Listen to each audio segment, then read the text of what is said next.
I'm almost through. It says in verse 9, whatever you've learned or received from me or seen in me, put it into practice. Paul said, now, you've heard some teachings. I've written you some correspondence before. Some of you have even seen me embody this message of Jesus the Messiah. He said, but it does you no good to listen to what I say, to have seen what I have done, and do nothing with it. He says you've got to put it into practice. And brothers and sisters, our ability to produce requires follow through. Y'all better hear me. Our ability is what Paul said. Paul said, put it into practice. And follow through is applying what we have learned.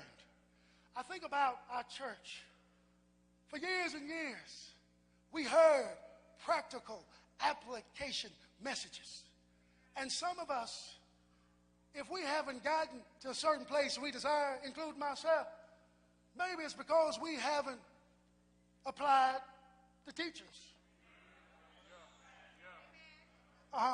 Because it does none of us any good to listen to sermons, to listen to lectures, to go to seminars, to go to conferences, to read wonderful books, to go and experience it. If we do nothing with it, all that means is we are wonderful volumes of intellectual discourse who did nothing with it. If we want to produce, we've got to apply what we have learned. Saints of God, I know some of the men and women want me to hurry up and get through because we're in the playoff season. Amen. And Sister Tillery, some people say, now, Pastor, if you get through by 11:45, we can get Mama over to J. Alexander's, get a little dessert, then I can get home in time for tip-off. Now, if you keep talking, oh, you ain't got to say nothing. I can read you.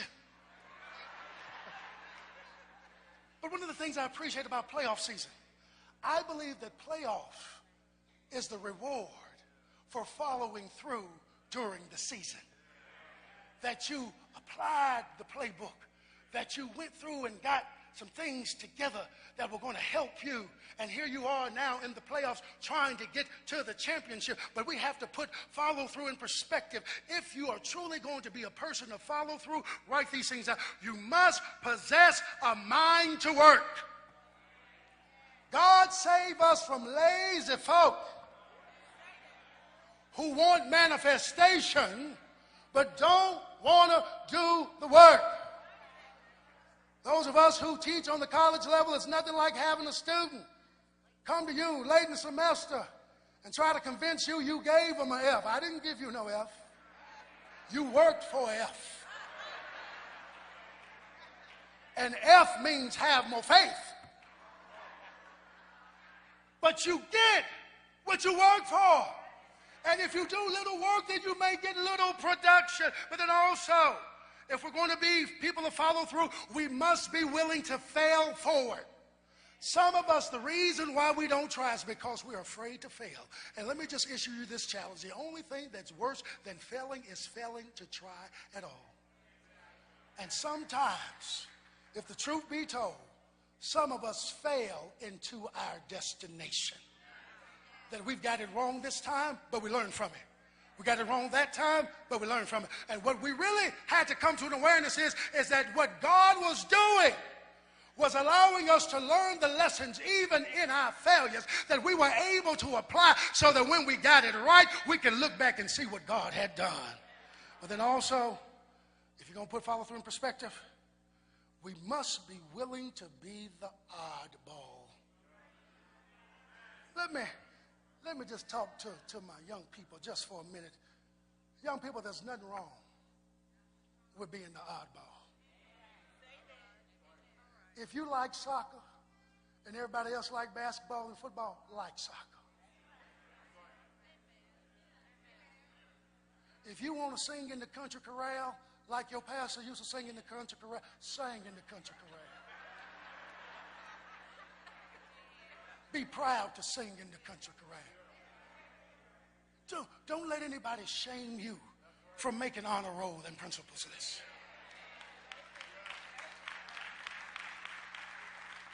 Because, see, let me tell you, oddballs sometimes have to work harder. They have to distinguish themselves from others.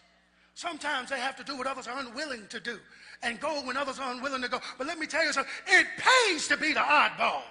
Because what we realized as we get older was that people were looking at us, and sometimes the opportunities that came our way came only as a result of the fact that we were willing to be different and to be who God made us to be. Is that anybody who can understand? And don't be afraid to be the oddball in the group. But then also you must be willing to revisit, revise, and resume. What does that mean? Sometimes if it ain't working, go back to the plan. Revisit the plan. Revise the plan. If 1 and 2 need to be changed, change it. But then get back to business. Don't stop. Because if you stop, you'll never get anywhere else. But then also, you must be willing to endure the weather. Amen. What do you mean? Sometimes you will have seasons of life where there's a flood of blessing. But then there are other seasons when you go through a spiritual drought. How many folks know about the drought season? Seems like there are no opportunities. Sometimes it seems like there's no money. Sometimes you're trying to figure out how you're going to stretch this dollar all the way through next month. And you get to the place where you become so frustrated that you really want to just take your towel and just say, you know what, enough of this.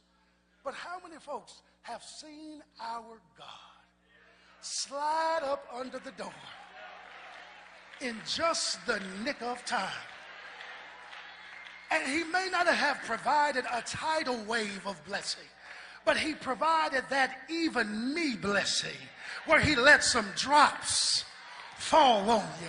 And all you needed for that season was some drops.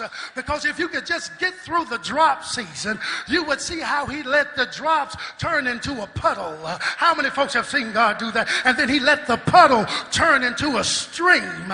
And then the stream turned into a creek. And then the creek turned into a river. And then the river flowed out into the ocean. And then before you knew it, there was a season where you found some tidal waves of blessing falling. But you had to endure the drought season.